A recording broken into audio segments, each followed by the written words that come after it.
There's a canvas coming. Is there a canvas coming? Tuesday. But until then, branches. Cedar.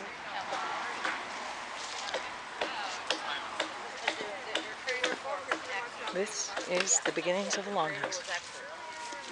There she is. What time is it? Hi, Pam. I was already here before 8 o'clock. That's right. Good for you.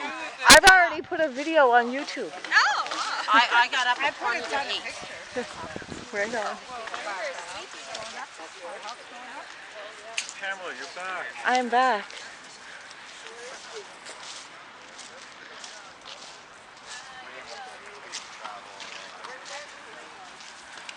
And here we go.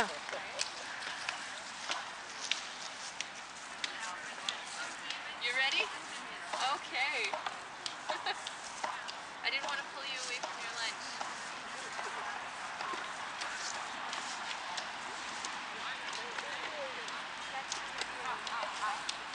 When I was a kid, I used to just hope that it wouldn't snow before Halloween because I hated to have to go out and get all the candy with the snow on the ground. So as long as there's no snow before Halloween.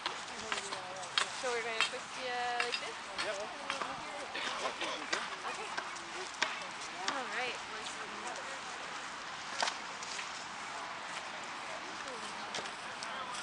Still not used to it. I still think that it's summer.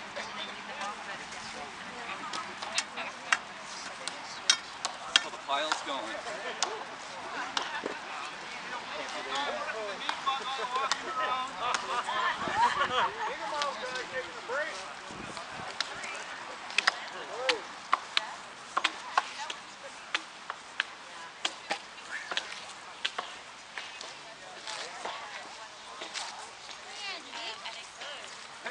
Council of Canadians is here. And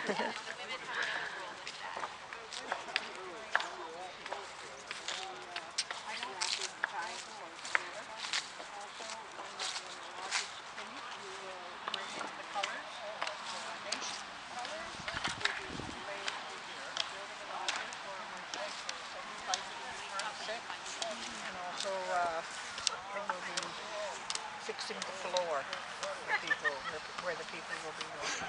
There's a lot of ceremony involved in building this. Very much so. It's quite special to see. I've never been witness to a Longhouse being built, and there really is like a process. It's a big ceremony. Oh yes, it's a process from beginning to end. Even to the point where we take it apart and take it down, and those poles will go back into the sacred fire. Wow. This was our traditional decision-making structure. This is the very democratic structure. That's what Harry was saying. He said the Longhouse has a lot of meanings. This one is the government house. It's a meeting place, and he stressed very much that it was a peaceful place, that there's no tolerance of violence or name-calling or anything in a Longhouse, especially this one. Usually you don't see that happen because the foundation is spiritual. And so it just doesn't turn into something violent. You know, I have to say, of all of the, I don't know, more rallies that we've covered and we've spoken to before at some, and shale gas protests, I have never seen one become violent until Rexton, and that was such a quick thing.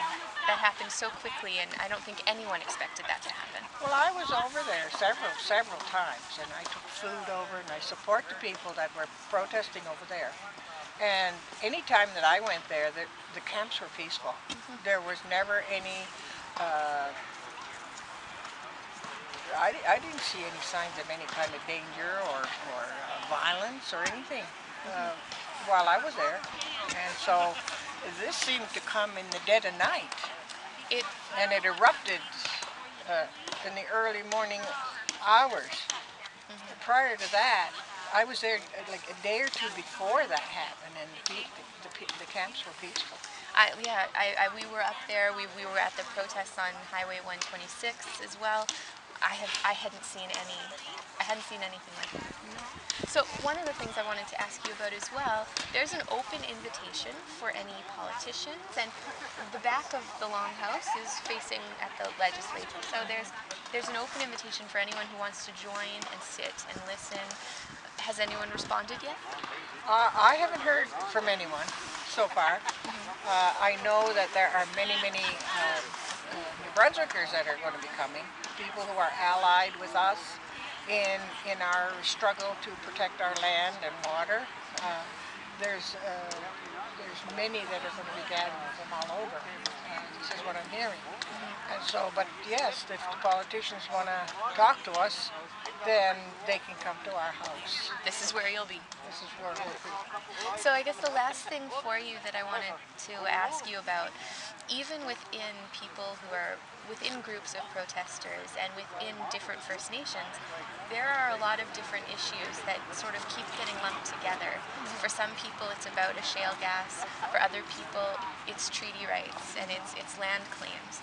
And for other people, this ties into Idle No More. And there are so many different factions within the same group. Yeah. How do you stay united? Well, there are many issues, and these issues have been there for a long time, and we don't expect that they're going to be solved in a day. We have to begin somewheres, and right now the Grand Council is focused on the shale gas issue, and we want to keep that issue a very broad issue. It's not any one band or it's not any one nation. It's all of our territory. And when we protect the land and water and the air, it's for everybody. It's really for our children and our grandchildren that we're doing this. But yes, you're right, there are many issues, and those issues have to be addressed. But we will begin with what we think is probably the most, something that needs to have priority. Which is the shale gas. We support Elsie Bukduk and really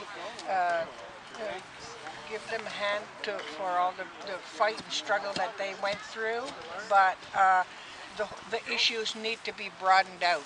It's not just about Elsie Bukduk. It's about the land, all of the land. And it is for everyone. Some of the It's for protesters everyone, at Rexton yes. were showing bottles of water and saying, Yes. to the police, this is Now- going to be yours too. Yes, that's right. Now, there is issues with the land. We have never ceded our land. We've never ceded title to the land or water, and the Mi'kmaq never have either. But the land claims is a different issue than shale gas. Right. Although they're connected, they're two separate issues. Right, and that was one of the things that Chief Sauk said on Thursday when he met with Chief Atleo and Chief Augustine at Elsie Bukduk. He said that's one of the things that he's going to go forward with in court. It is separate from a shale gas issue, but now the Aboriginal land claims were things that he wanted to look at from a legal standpoint. Well, the Mi'kmaq need to get themselves together, I think, to talk about where they want to go. And I hope that the people are going to be involved and that the door won't be shut on the people. They are the title holders. And also, the Wolastoqiyik, the land, all of the land on both sides of the St. John River and all of her tributaries, land right up to the headwaters of the tributaries is what we claim as Wolastoqiyik territory, traditional territory. So we're bordered with the Mi'kmaq. And, there needs to be some discussion before an all-out, it can be just one land claim for everything. Unless there's an agreement between the two nations, because we did signed treaties separate. Right. So before any yeah. legal action happens, the two should sit together. Well, I'm hoping that's what will happen. Right. That they will listen to the voice of the people, the title holders. Thank you very much. All right. So the thing that I wanted to clarify with you, so the river is the Wolastoq River, yeah. Wolastoq River, Yeah. and the people are the Wolastoqiyik. Wolastoqiyik, Wulustagawi. Yeah. Am I saying that right? Yes. Okay, good. Good, Yes, good. it's people of the beautiful river. Right. Wulustug, it means a beautiful river. Right. And we are the people of the beautiful river. Our name, our identity, who we are comes from the river. and our language comes from the land. I wanted to make sure I had that right. Thank you so much. All That's right. perfect. Yeah.